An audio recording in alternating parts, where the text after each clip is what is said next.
The massive doors of the Galactic Council chamber slid open with a deep rumble that echoed through the vast hall. Ambassador Velthak of the Drakmari Empire entered with slow, deliberate steps. His dark robes swept the polished floor as he walked toward the central speaking platform. The alien's 4 eyes glowed red in the dim light, and his scaled skin reflected the holographic displays that floated around the chamber. Hundreds of representatives from across the galaxy turned to watch him. Some were tall and thin like the bird-like Avari. Others were short and round like the rock creatures from the mineral worlds. But all of them knew what this moment meant. The Drakmari had come to deliver judgment. Admiral James Morrison sat in the human section, his weathered hands folded calmly on the table before him. His grey hair was cut short in military fashion, and his blue uniform bore the simple Earth insignia. Next to him sat Captain David Wells and Ambassador Catherine Thompson. They had traveled here from Earth knowing this day would come, but hoping it never would. The chamber fell completely silent. Even the usual whispers and electronic beeps stopped. The air felt heavy, like the moment before a thunderstorm breaks. Velthak reached the speaking platform and turned to face the assembly. His voice was deep and cold when he began to speak.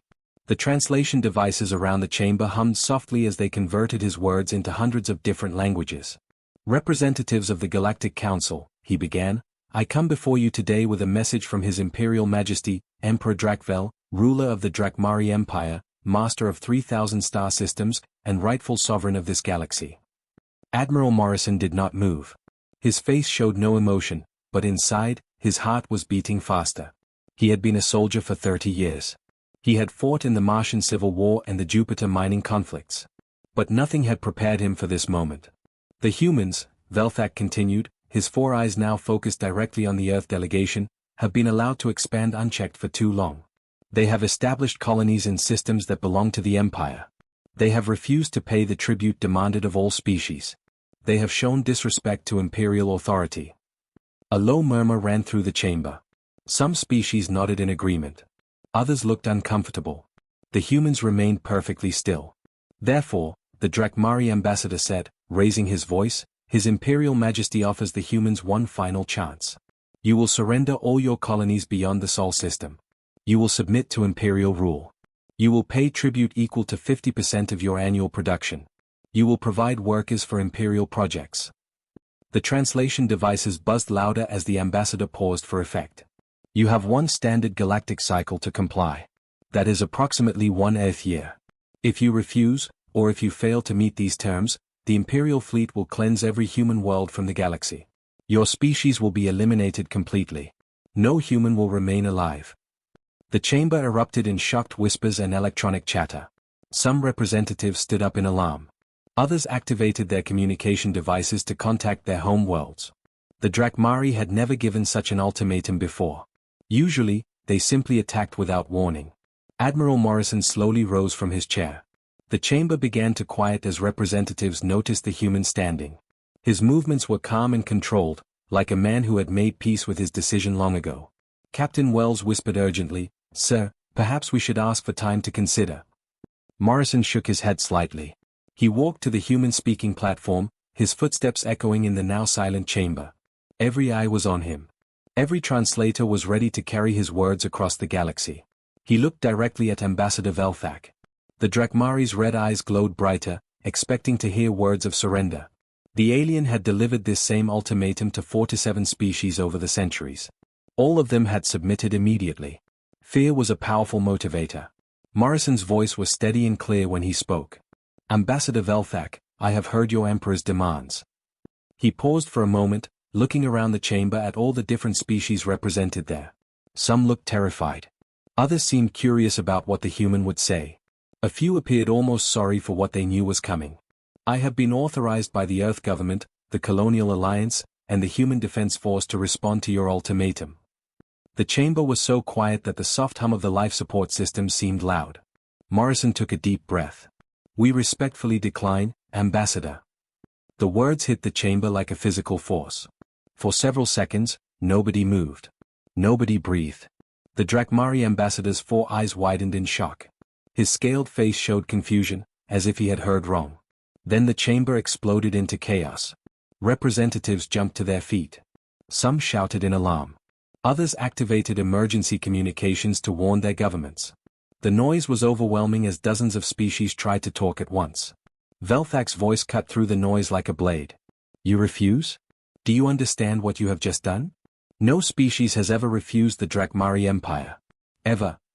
Morrison remained calm. I understand perfectly, Ambassador. And my answer remains the same. The Drakmari ambassador's face twisted with rage.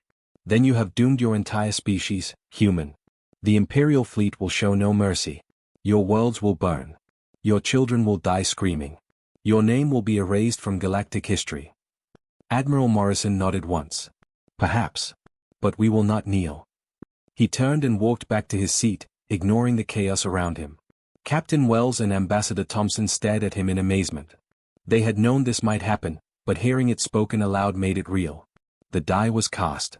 Humanity had chosen war with the most powerful empire in the galaxy. And somewhere in the deep archives of Earth, ancient protocols began to activate. 3 hours after Admiral Morrison's refusal echoed through the Galactic Council chambers, a simple message began transmitting to every human settlement in the galaxy. The message was just 5 words: Protocol 7 is now active. On the farming colony of New Haven, Thomas Baker was fixing his grain harvester when his communication device beeped. He read the message twice, then set down his tools with shaking hands. His wife Mary came running from their house when she heard him shouting for their children. Pack only what you need, Thomas told his family. The evacuation ships will be here in 6 hours. Mary stared at him. But Tom, this is our home. We built this farm with our own hands. Thomas looked at the fields they had worked for 10 years. I know, love. But there are more important things than farms now. Across the galaxy, similar scenes played out on dozens of human worlds. But the evacuation was just the beginning. Captain Robert Hayes stood in the command center of what appeared to be an asteroid mining station near the Vega system. To anyone watching, it looked like a simple industrial operation. Miners in work suits moved back and forth, extracting valuable metals from the rock. But when Hayes received the Protocol 7 message, he pressed his palm against a hidden scanner. The mining station's outer walls slid away, revealing massive weapon batteries and shield generators. The miners removed their work suits to show military uniforms underneath. All stations report ready, Captain, said Lieutenant Jennifer Clark from her position at the tactical display. Hayes nodded grimly. Signal the fleet. Tell them the wolf is awake. Dr. Michael Foster was conducting what seemed like peaceful research on Europa Station when the message arrived. His laboratory appeared to study ice formations and bacterial life. The official report sent to the Galactic Council described boring scientific work that no one would find threatening. Foster walked to his research assistant, a young woman named Lisa Parker. Begin Phase 2 of the project, he said quietly. Lisa's hands moved across her control panel. Throughout the station, walls opened to reveal manufacturing equipment that had been hidden for years. The bacterial research had actually been developing new types of weapons. The ice studies were tests of explosive compounds that worked in space. How long until the first batch is ready? Foster asked. 12 hours for the basic models, sir. 72 hours for the advanced versions. Foster smiled, but there was no warmth in it. That should be enough time.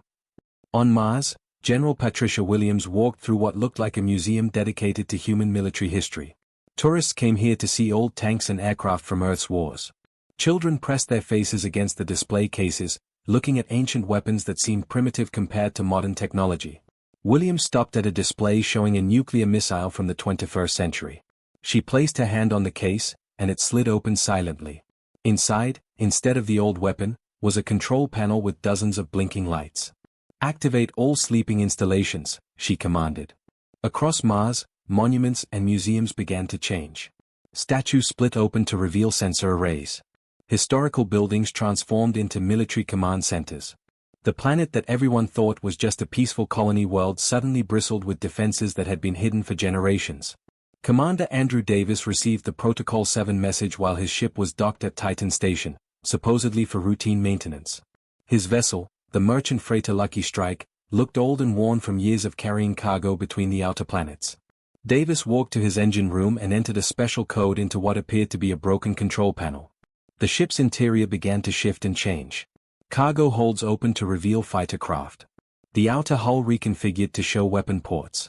The old engines were replaced by military-grade drives that could outrun most warships. Sir, called his pilot, Helen Grant, all systems are coming online. We'll be ready for combat in 20 minutes. Davis looked out at Titan Station, where dozens of other merchant ships were undergoing similar transformations. Signal the other captains. Tell them it's hunting season. Back on Earth, Admiral Morrison stood in his office at Defense Command, watching reports flow in from across human space. His aide, Colonel Mark Stevens, handed him a data pad with the latest numbers. All evacuation fleets are on schedule, sir. Civilian populations will be clear of the outer colonies within 48 hours. Morrison nodded. And our military assets? Converting as planned. The Drakmari scouts won't know what hit them. Through his window, Morrison could see Earth's moon. It looked peaceful and normal, just a gray sphere hanging in space. But he knew that beneath its surface, weapons were powering up that hadn't been used in centuries. Ancient human technology that most people had forgotten existed. Colonel, send a message to all fleet commanders. Remind them that we're not trying to conquer anyone. We just want to be left alone. Stevens looked confused. Sir, with respect, the Drakmari aren't going to leave us alone. They've never backed down from a fight. Morrison turned from the window. His eyes were hard as steel. Then they're going to learn something new about humans. We didn't survive ice ages, plagues, and wars on Earth by being weak. We survive because when something threatens our families, we become very, very dangerous. As night fell on Earth, similar preparations were taking place on every human world. Farmers became soldiers. Scientists became weapons designers. Miners became fortress builders. Children hugged their parents goodbye as evacuation ships carried them to safety. The galaxy had always seen humans as peaceful traders and explorers. They seemed friendly and harmless compared to the great military powers. But in 18 hours, when the first Drakmari scout ships arrived at the outer human colonies, they would discover humanity's greatest secret. Humans had been preparing for this war for 300 years. They had just been very good at pretending they weren't. The sleeping giant was awake. And it was very, very angry. The Drakmari Imperial fleet emerged from hyperspace in perfect formation above the human colony of New Perth. 10,000 ships arranged in geometric patterns that had terrified civilizations for 3 millennia. Each vessel was the size of a city, their hulls gleaming with the advanced metals that made them nearly indestructible. Emperor Drakvel stood on the bridge of his flagship, the Divine Wrath. His 4 red eyes surveyed the human colony world below. It looked peaceful and defenseless, just like every other world the Empire had conquered. A few orbital stations. Some mining platforms. Nothing that could threaten the mighty Imperial fleet. Begin the demonstration, the Emperor commanded. His voice was cold and final. Admiral Kethvar, the fleet commander, bowed low. At once, Your Majesty. Target the largest city first. The Emperor nodded. Let them see what defiance costs. But as the Imperial ships began to target the planet below, something unexpected happened. The mining platforms around New Perth suddenly unfolded like deadly flowers. Hidden weapon systems emerged from asteroids that had seemed empty. The orbital stations revealed themselves to be heavily armed fortresses. Captain David Chen stood in the command center of Defense Platform Alpha, watching the Drakmari ships on his tactical display. His crew was young but well-trained. They had practiced this moment 1,000 times in secret simulations. All stations report ready, Captain, said Lieutenant Sarah Brooks from her weapons console. Chen nodded calmly. Remember, we're not here to win. We're here to teach them a lesson. Begin Phase 1. The first human attack came from everywhere at once. Small fighter craft that had been hidden inside fake cargo containers swarmed out like angry insects. They moved in patterns the Drakmari had never seen before, weaving between the massive Imperial ships like dancers in a deadly ballet. Commander Lisa Parker piloted her fighter through the space between 2 Drakmari dreadnoughts. Her ship was tiny compared to the Empire's vessels, but it was fast and smart. The human fighters had been designed to learn and adapt during battle. This is Wolf Pack Leader, Parker spoke into her communicator. Begin the sting operation.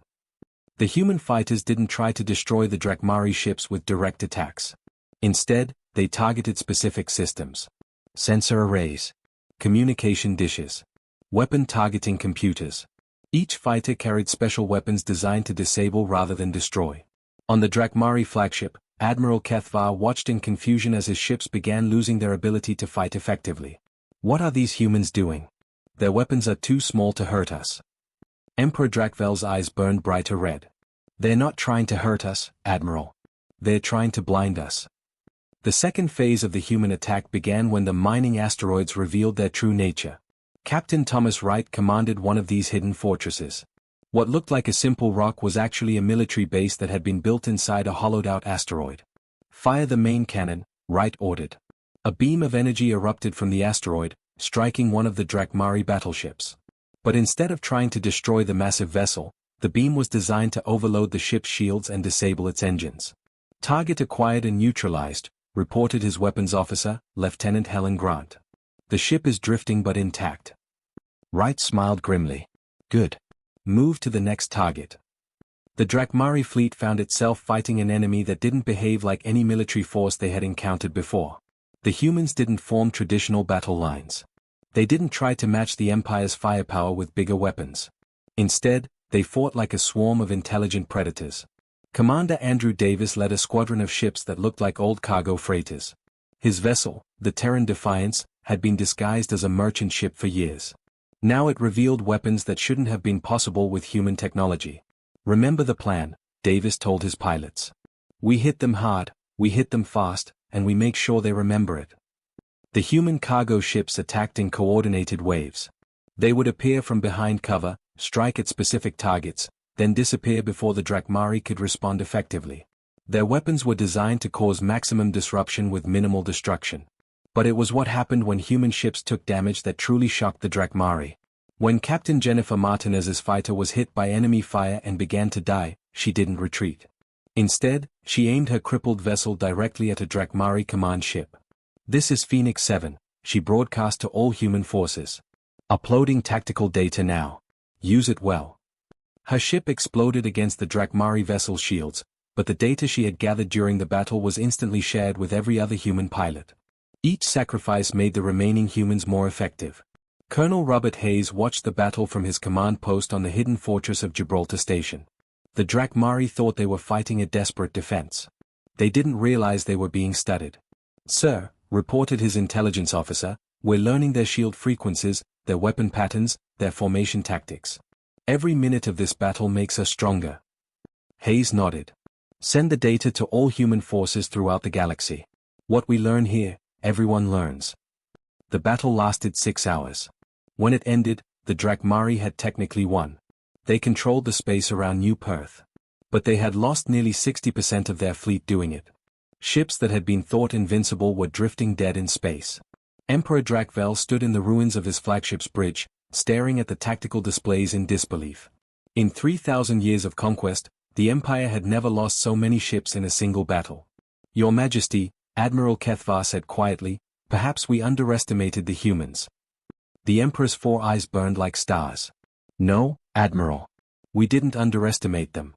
We didn't understand them. These humans, they fight like nothing I've ever seen. They turn their deaths into weapons. They learn from every mistake."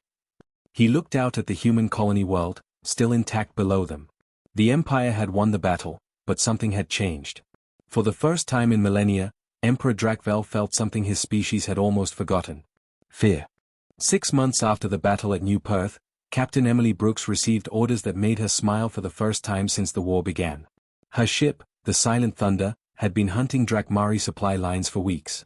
Now she had a new target that would send a message the entire galaxy would understand. The Drakmari colony world of Veldar was supposed to be safe. It was deep inside Empire space, protected by 3 defensive fleets and a massive orbital defense platform. The 2 million Drakmari civilians living on the planet had never seen an enemy ship. They believed their military was invincible. Brooks studied the tactical display in her ready room with Commander Michael Foster, her second-in-command. The planet looked impossible to reach without a massive fleet. "How exactly are we supposed to get past 3 fleets and a fortress, Captain?" Foster asked.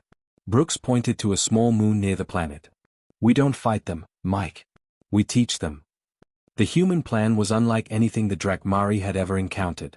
Instead of attacking with overwhelming force, the humans had spent months studying every Drakmari patrol route, every communication frequency, every security protocol. They knew exactly when and where the Empire's ships would be. Lieutenant David Wells piloted his stealth fighter through the outer system, invisible to Drakmari sensors. His ship was so small and quiet that it looked like space debris on their screens. He watched the defensive fleets following their predictable patterns, just like every other day for the past decade. "This is Scout 1, Wells whispered into his communicator.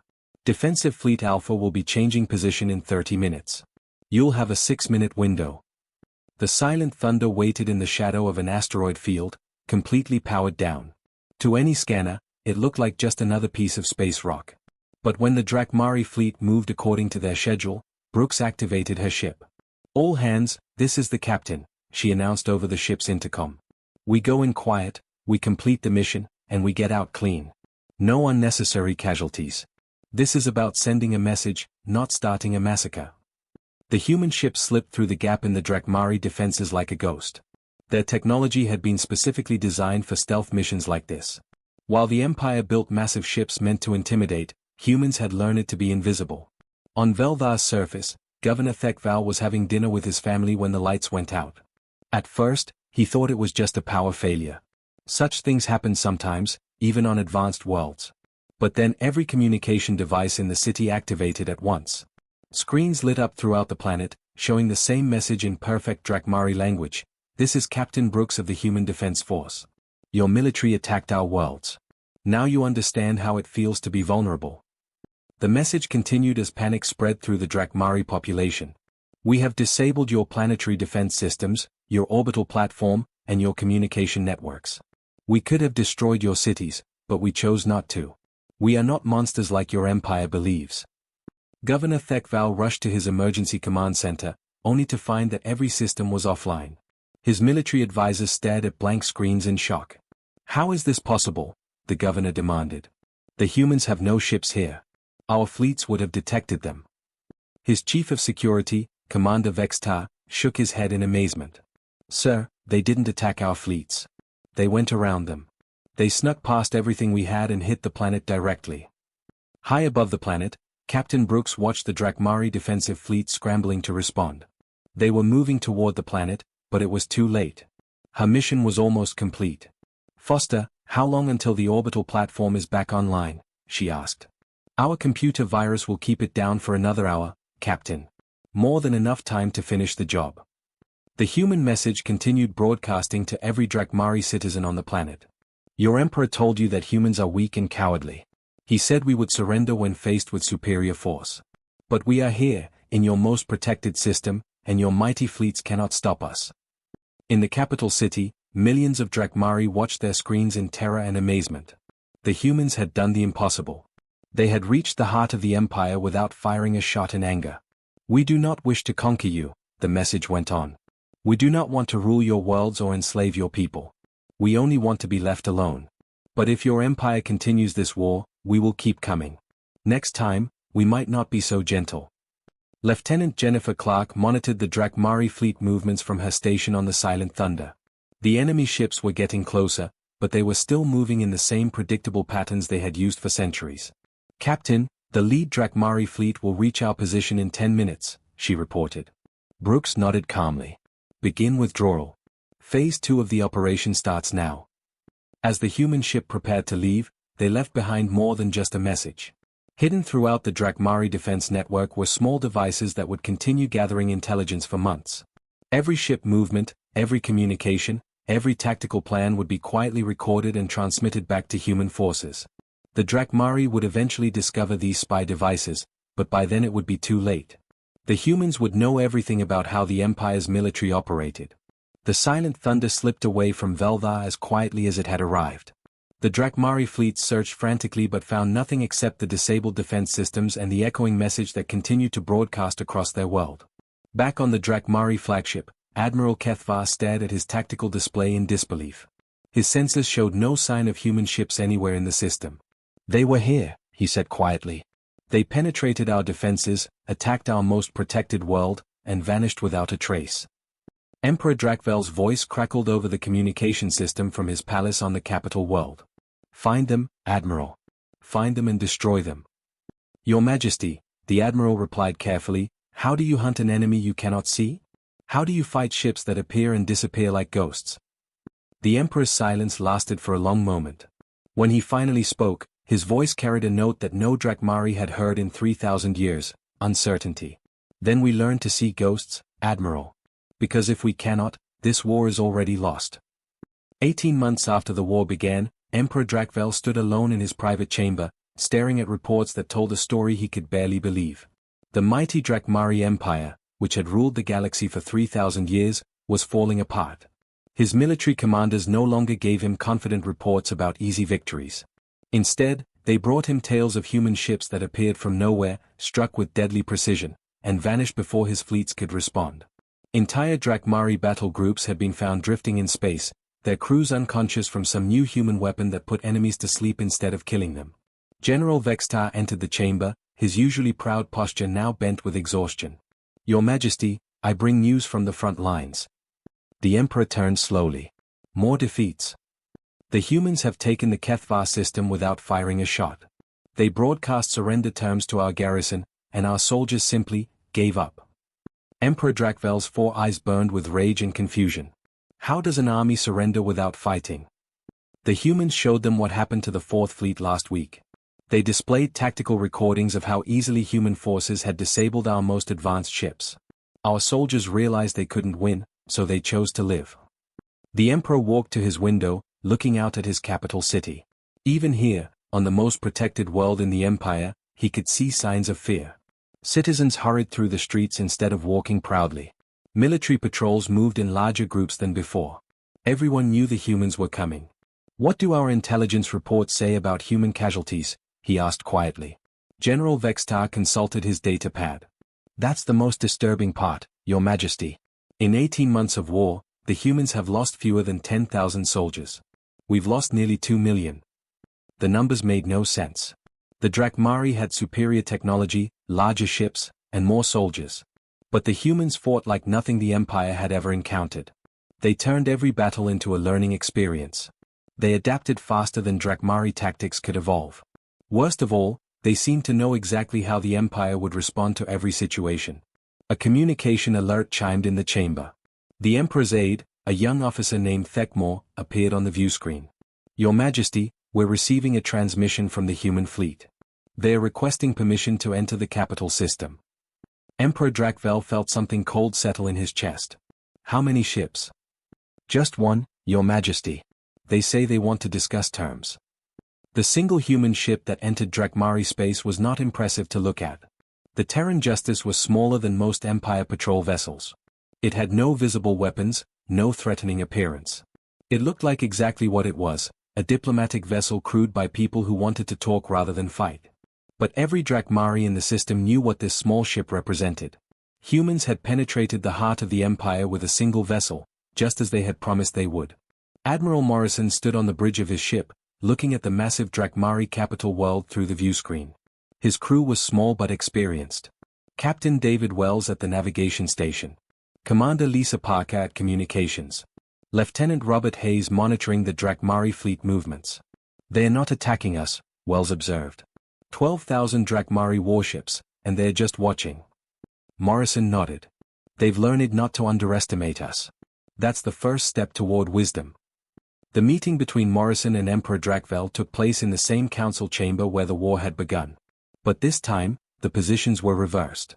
The Drakmari ruler sat silently while the human admiral spoke.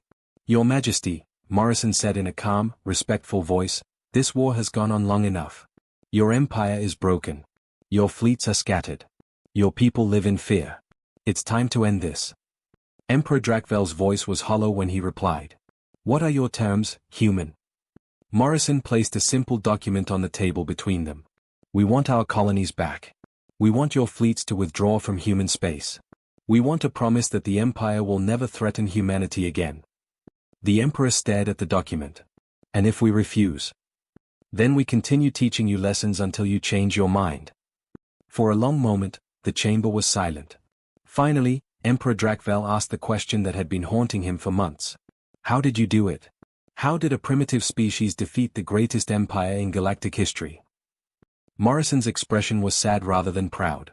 "Your Majesty, we're not primitive. We've been preparing for this war since the day we first met your species. Every trade mission was gathering intelligence. Every diplomatic meeting was studying your tactics. Every peaceful interaction was learning how to defeat you if we had to."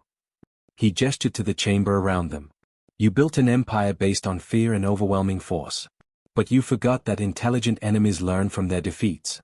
Every time you conquered someone, we studied how you did it. We prepared for the day when you would come for us.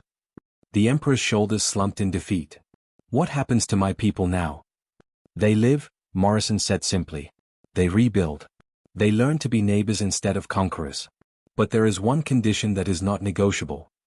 He leaned forward, and his voice became harder than steel. Your species' name, Drakmari, will never be spoken aloud again. You will be known only as the Forgotten Ones. Your history of conquest ends today. Future generations will know only that there was once an empire that made the mistake of threatening humanity. Emperor Drakvel stared at the human admiral.